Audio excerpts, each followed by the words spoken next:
조합제TV 시청자 여러분 안녕하십니까. 2020년 1월 20일입니다. 오늘 오전에 귀국한 안철수 씨가 국립현충원에 가서 방명록을 썼는데 이렇게 썼습니다. 선열들께서 이 나라를 지켜주셨습니다. 선열들의 뜻을 받들어 대한민국을 더욱 굳건히 지켜내고 미래 세대의 밝은 앞날을 열어나가겠습니다. 2020년 1월 20일 안철수 이렇게 되어 있네요.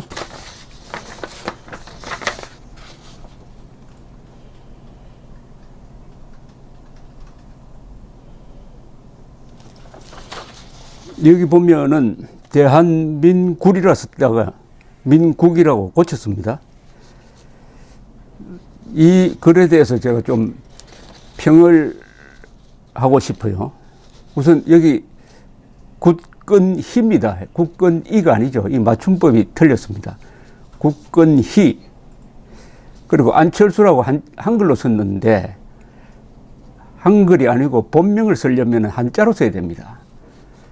안철수는 이름이 아니고 발음 부호입니다. 부호. 왜냐하면 안철수라는 이름에는 뜻이 전달되지 않습니다. 그러나 이분의 한자 이름을 쓰면 거기에 뜻이 들어가 있습니다. 모든 단어는 뜻을 전달합니다. 안철수는 소리고 한자로 안철수라고 썼을 때 거기에 뜻이 담겨 있습니다.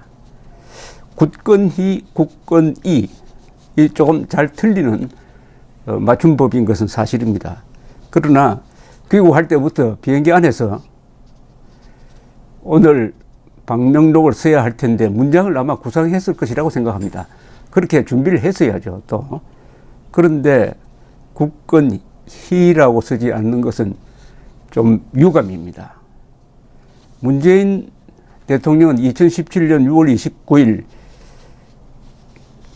미국을 방문해서 쓴 방명록에서 한미동맹 평화와 번영을 위한 위대한 여정 2017년 6월 29일 대한민국 대통령이라고 해야 되는데 대한미국이라고 적었습니다. 미국. 근데 이건 또 고치지도 않았어요.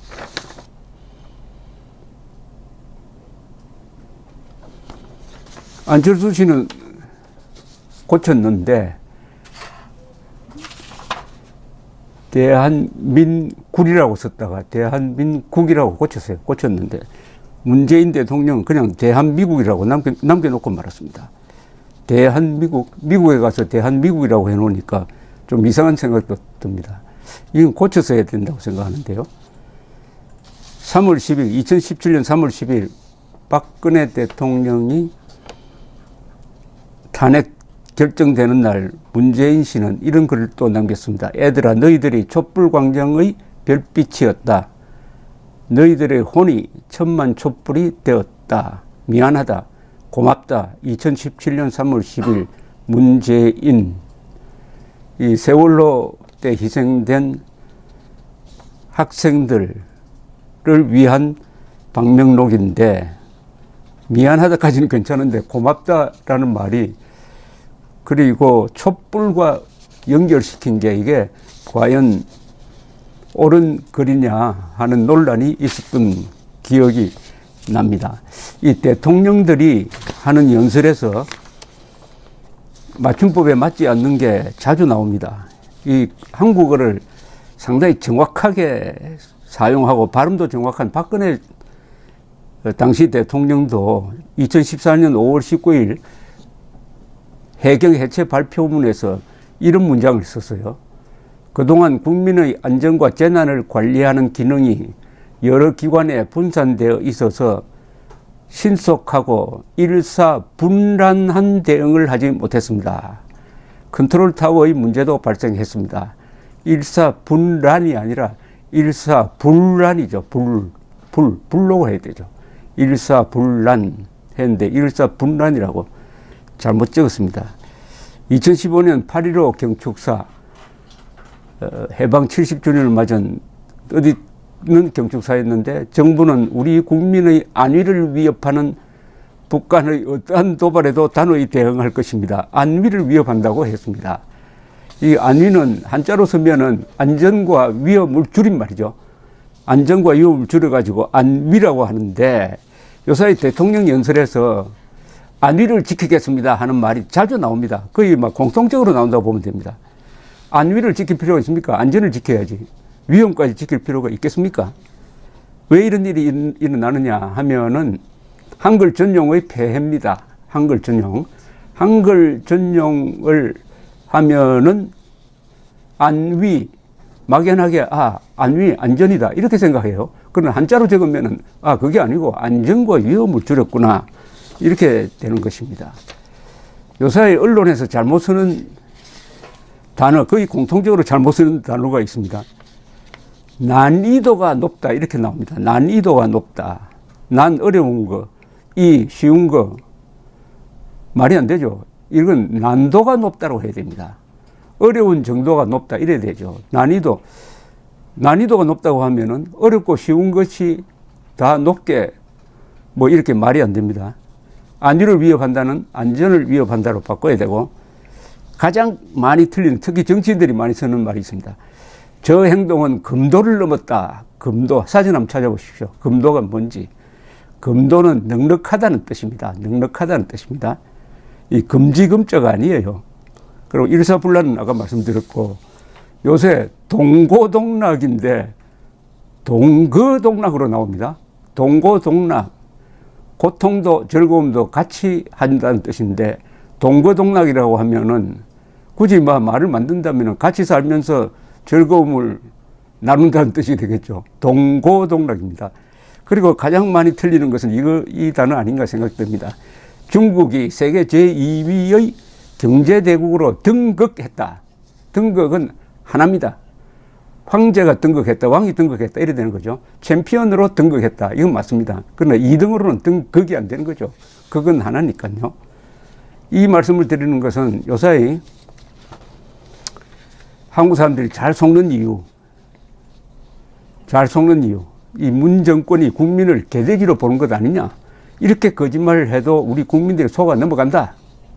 그래서 이번 총선은 우리 국민들이 우리는 개돼지가 아니다, 또 속으면은 개돼지, 안 속으면 자유민, 뭐 이런 구호도 지금 나올 정도고, 얼마 전에 교수 6,000명이 성명서를 발표한 거 보면은 한국의 문제는 좌우가 아니라 거짓과 진실의 대결이다. 이 정권의 거짓에 대해서 선전포고한다. 이런 내용이 있었습니다. 그 정도로 이 정권이 거짓말을 막 만들어냅니다. 그리고 역사를 막 조작을 합니다. 이런데 국민들은 넘어가요. 아마 세계에서 가장 머리 좋고 가장 학력이 높은 우리 국민이 속는데도 아마 1등일 겁니다. 그것을 뒷받침하는 여러 통계가 있는데, 왜 그러느냐 하면은 한국 사람들의 문장 해독력이 OECD 국가 중에서 제일 낮은 축에 뜹니다. 놀랍죠? 한국 사람들은 한글을 같이 써야 되는데 한글만 쓰면서 자신이 글을 읽을 수 있다라고 착각을 하고 있습니다. 읽을 수가 있죠. 의미를 모릅니다. 한글 혼용 책은 외국어 책으로 분류를 해가지고 도서관에서도 따로 진열을 한다는 겁니다. 그러니까 1980년대 이전에 나온 책은 외국어라는 거죠. 외국어.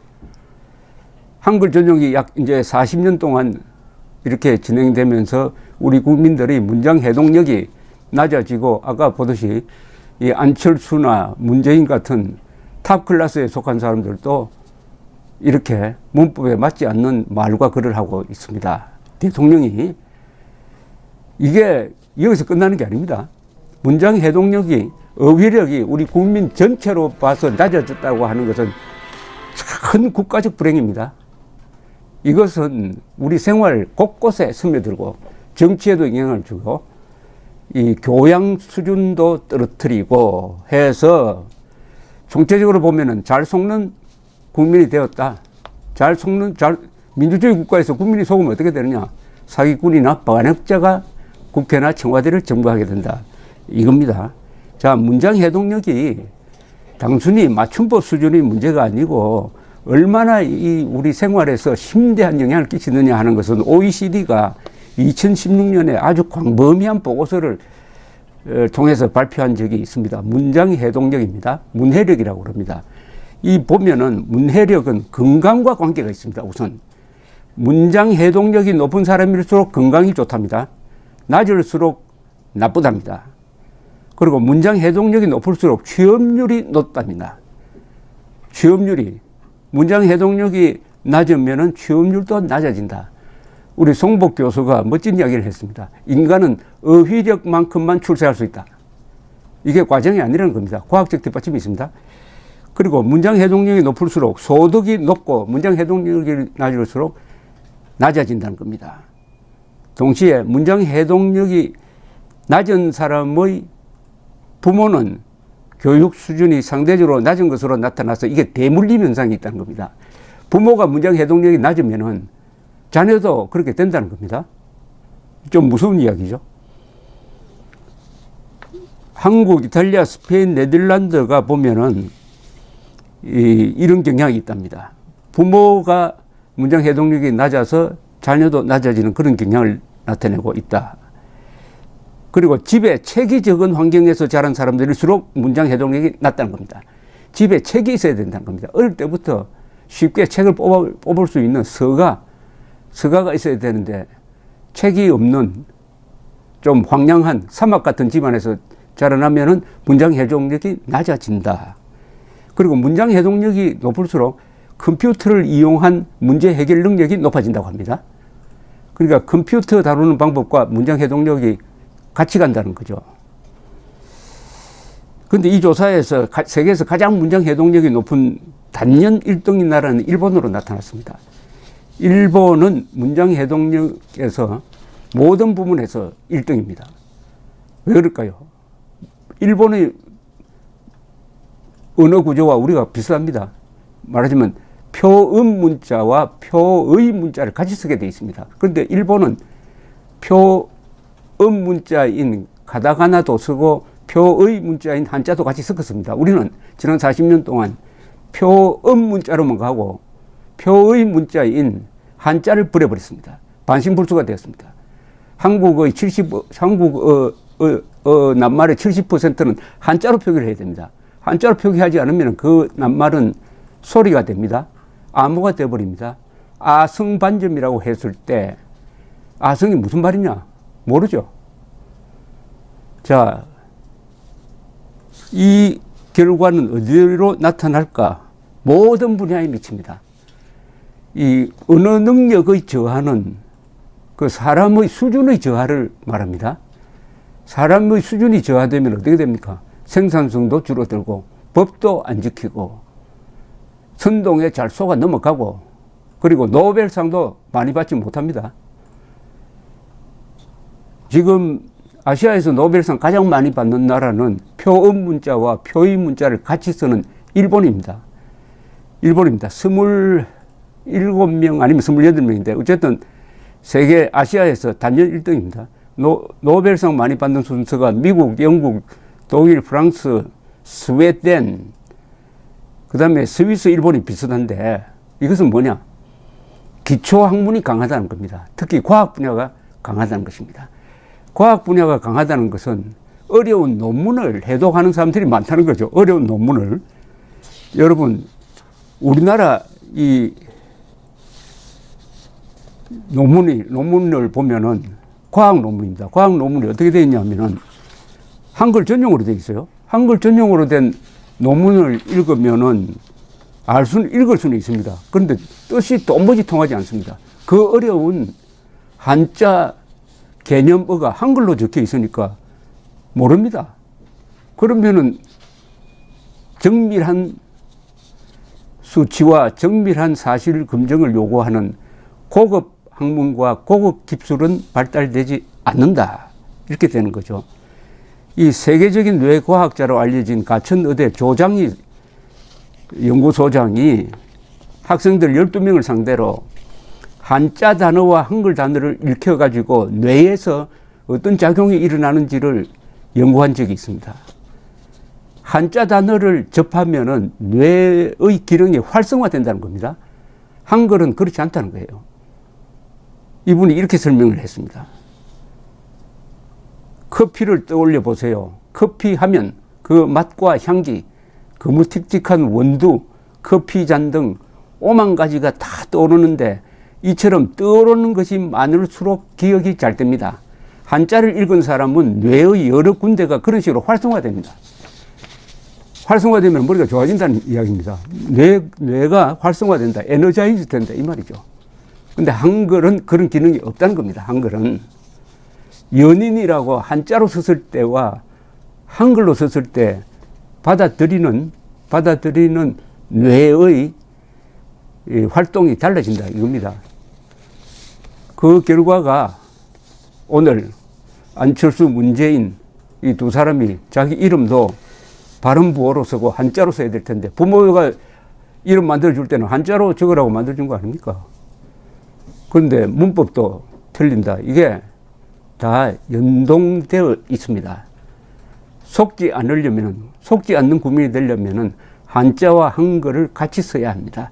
그나마 박근혜 대통령 시절에 이 문제점을 알고 한자 한글을 학교에서 같이 한자를